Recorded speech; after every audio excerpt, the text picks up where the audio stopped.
Let me start by introducing myself. My name is Kelly Bradley, and I am currently in the PJ stream here at UOIT. In my personal life, I would consider myself to be someone who is fairly reflective on a day-to-day basis. I like to keep a personal journal where I reflect on one positive thing that happens every day. No matter how big or how small, it is my own personal space to reflect without judgment. Because I am so reflective of my personal life, I think that this naturally translates into my practice as a teacher. During my last placement, actually, my teacher commended me on my ability to continuously reflect on my practice.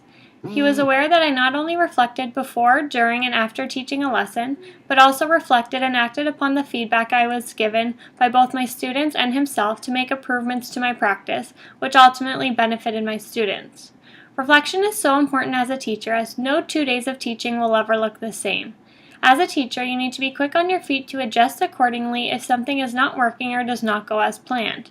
It is through ongoing reflection that you are able to recognize these challenges and make adjustments to minimize the likelihood of reoccurrence.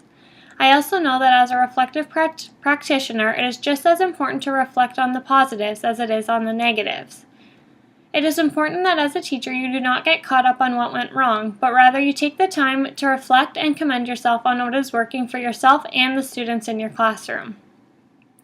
While I find personal reflection to be a fairly private process, in the field I believe that it is beneficial to both continuously reflect privately as well as among colleagues and students.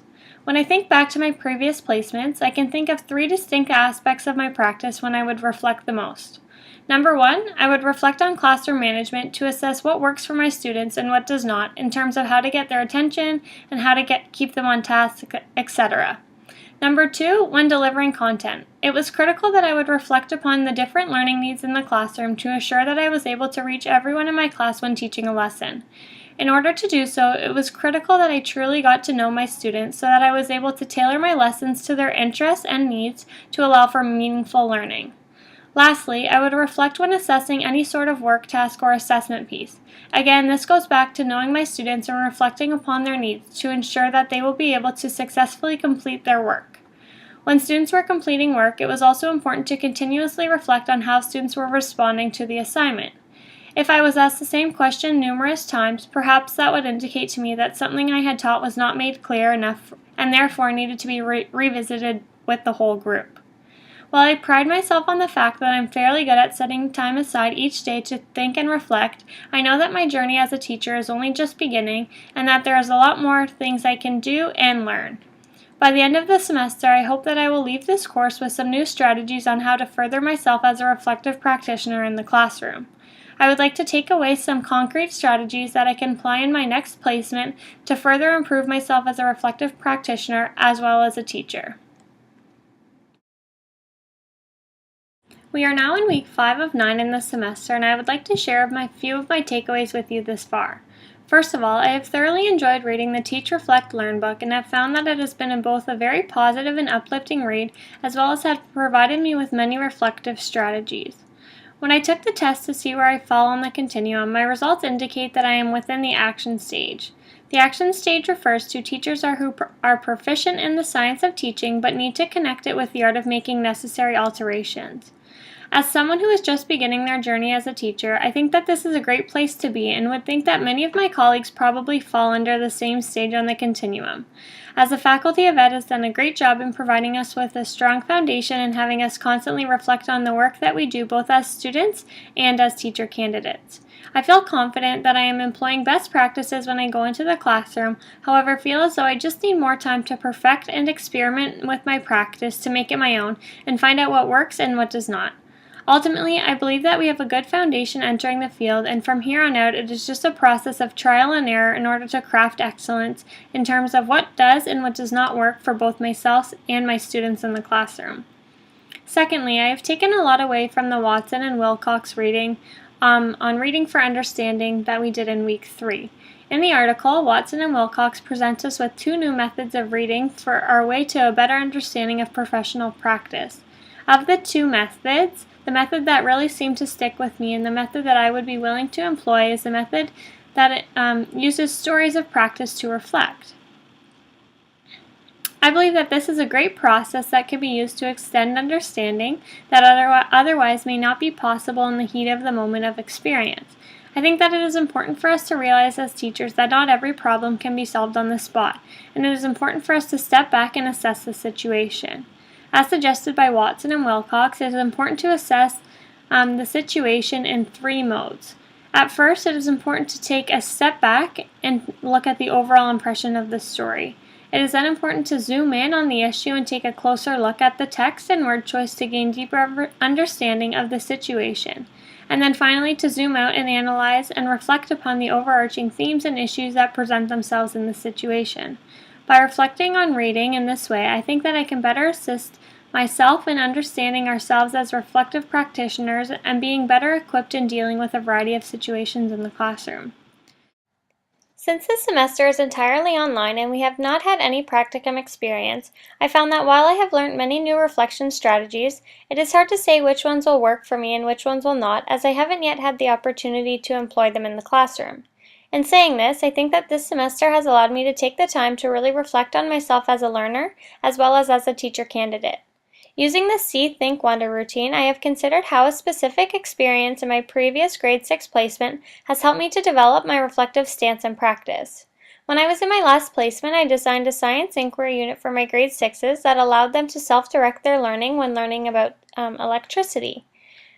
In answering the first question, what do we see?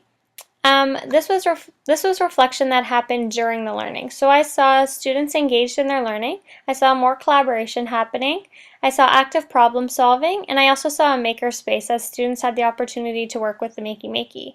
In terms of what do I think, this was more reflection on learning and happened after the lesson, and this really showed to me that this was a non-threatening work opportunity for all of my students to participate in, and regardless of the different abilities that were present in my class, everyone felt that they were included and had something to do as they were able to self-direct their learning in a way that they saw fit for them. And lastly, what do I wonder? Since this was an inquiry-based lesson, I wonder how I can ensure that all my students are meeting the curriculum expectations since they have the opportunity to self-direct their own learning. I will start this final vlog by saying I cannot believe how quickly these 9 weeks have flown by. After retaking the test and Teach, Reflect, Learn document, I still fall under the action stage on the continuum. However, I'm now closer to reaching the refinement stage. While I haven't necessarily had the opportunity to act on the new strategies that I have learned, I would definitely say that I am more aware of the steps that I need to take in order to further myself along the continuum. Well, in my first vlog, I explained how I more or less thought of reflection as a natural process and something that I did subconsciously in the classroom.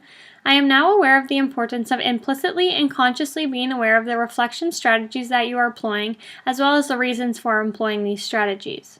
While there is nothing wrong with feeling natural in the way that you reflect, my main realization is that there needs to be intent behind your reflection practices.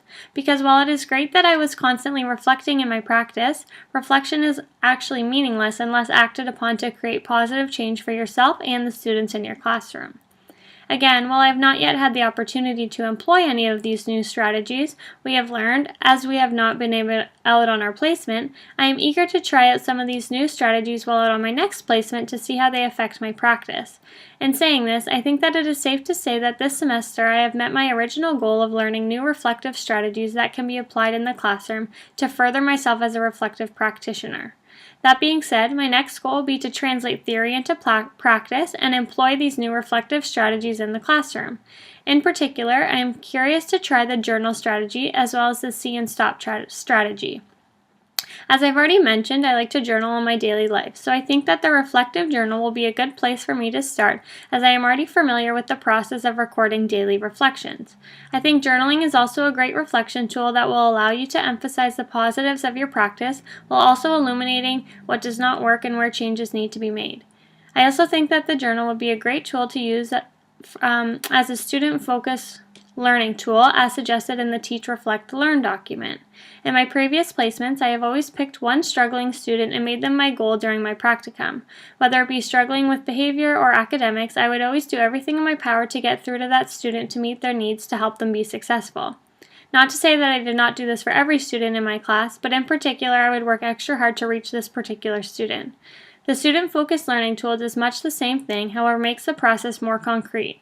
After already establishing the needs, strengths, and weaknesses of that student, it is a great tool to help you cater to the student's needs and records what seems to be working, what may set them off, and when and why they may be struggling. By reflecting on your anecdotal notes in your journal, gaps may be highlighted, allowing you to further reflect and implement strategies as to how to better meet the needs of that student. The second reflective strategy that I would like to try and employ is the see and stop strategy. See prompts teachers to look at themselves through the eyes of their students so they can then try to self-evaluate how they are doing through that student's perspective. While I can see this being a beneficial reflective tool, I think it is also important to employ the stop strategy, whereby you actually take the time to stop and have students reflect on your performance so that as a teacher you are able to reflect on the feedback you are being given. By doing so, you can then rely on more than just your assumptions as to how you feel your students view you, and instead you're actually receiving their feedback. While I have chosen only 2 of the new strategies, there are a plethora to choose from and explore, and I am excited to give them a try in my next placement and continue my journey as a reflective practitioner.